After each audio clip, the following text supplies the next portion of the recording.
هیچ شارێک ناتوانانی بێتەوە ئەو بەرێ ئەوە ئاوە ئەوەش ڕەسیفە خۆ بە کابرا بەسەر ڕەسیفی داودی نابی. هێشتان سایدێکی بە ڕووی شۆفێراندا نەکراوەتەوە خەریکە سایدە تەواوکراوەکە شتێک دەچێت.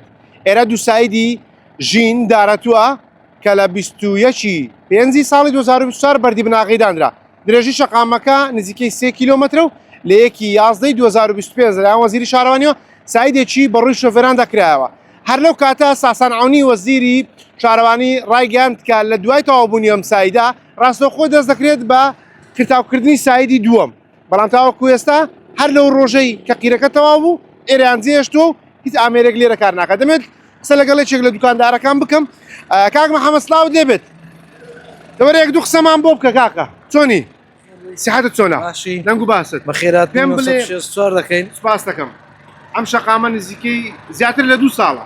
ئەرێ وەڵای 2 ساڵە هەڵێ باشە ئێوە زەرێکتان پێگەیشتووە لەگەڵەوەی کە بەشی پێشەوە ئێوە تەواو نەبووە. واللهی زۆر زەرمەندین بەڕاستی یعنی هەمووی ئەوە دوکاندارە ئەلێرە هەمووی کاسبکارە داواکاری لە حکوومەت ئینشاڵڵا ئەو جادەمان لە بۆ تەواو بکە و سایدە کرایە سایدێک مایە بەڕاستی ئەو لای هەمووی زەرمەندە ینی سایدی ئەو لای هەمووی زەرمەندە ئەو بەری تەواو کرایە بەس ئەو بەرەمایە داواکاری لە حکوومەتی هەرێمی کوردستان ئینشاڵڵا ئەو لایشمان لەو تەواو بکە.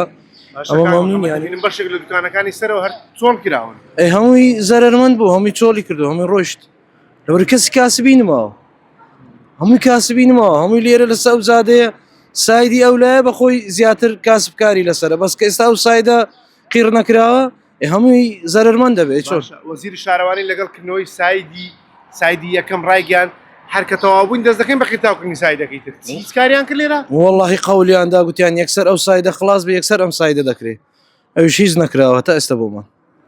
باشە قسەم لەگەڵ یەک دوو کەس کرد دەڵێن کابینەکانیش کۆمپانیا بەڵندر هەر لەوێ نەماوە. وەڵڵهی ئەمن ئاگام لەو تشتە نییە بەس ئەوەندەی هەیە هەتا ئێستا بەڵێنیاندا گوتیان ئەو سایدە خلاص بکەین یەکسەر دەست بەم لایە دەکەین بەس هەتا ئێستا هیچمان لەبوو نەکراوە.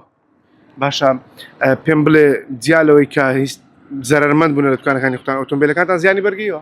ئەرێ وەڵڵا هەمووی زەرمەند بۆ چۆن خەڵک زۆربەی ڕێی لەسەر ئەم لایە ئەدی چۆن سیارە بەسە خۆڵەدا دەڕوارێ وڵە هەمووی زەرمەند دەبێت. باش دەستخۆش بێت زۆر سپاس دەکەم. ئەمە قسە یەکێک لەو دوکاندارانەیە کە ڕاستەوخۆ دوکانەکەی دەکەوێتە بەردەمی ئەو شەقامەی کە تاوەکو ئێستا تاوا نەکراوە. جا من بۆ مەبەستا قسەم لەگەڵ سەرۆکاتی شارەوانی دارەتوو کرد. وەرە مامەجان ئەتوشەتەوە قسەم لێ بکەی ماندی نەبی. باشی پێم برێت کێشەتان چی ئەنگۆ لێرە؟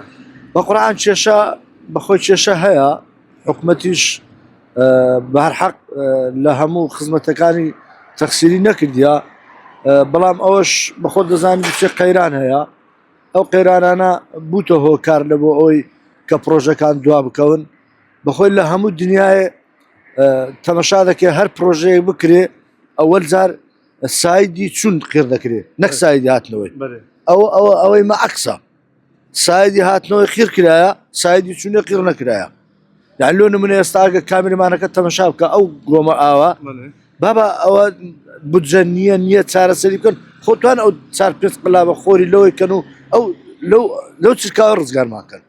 باشە ئەوە کو دوکاندار جەناب نووسنگەی کڕینی فرۆشتنی خانوویە زەرتان پێگەیشتە بۆی تەمانە دیکو ئێستا تەمەشاکە ئەگە کامێنەکە تەمەشاکە ئەو ڕەسیفە کرایە هیچ شارێک ناتوانانی بێتەوە ئەو بەرێ ئەوە ئاوە ئەوەش ڕەسیفە خۆ بە کابرا بەسەر ڕەسیفی داودی نابی یعنی نازانم هەندێک دەرن بودجەکەی بۆ سەرف کرایە مقاولەکە نایە و هەندێکی دەرن مقاولەکە دەرە بودجەم لۆ سەرف نەکرایە و بە هەر حار خەڵکەکە لەو بینە ئەوە زەرمەند بی کاسبە. زۆر باشە مامە دەست خۆش بێ زۆر سپاس دەکەم. جا من بۆ مەبەستا پەیوەندیم لەگەڵ سەرۆکایەتی شارەوانی دارەتوو کرد بەڵام ئەوان ئامادە نەبوون کە قسە لەسەر تەواوبوونی دوو سایدی ژین دارەتوو بکەن کە درێژەکەی نزیکەی 3 کیلۆمەتر و تاوەکو ئێستا سایدێکی بەتەواو نەکراوی ماوەتەوە.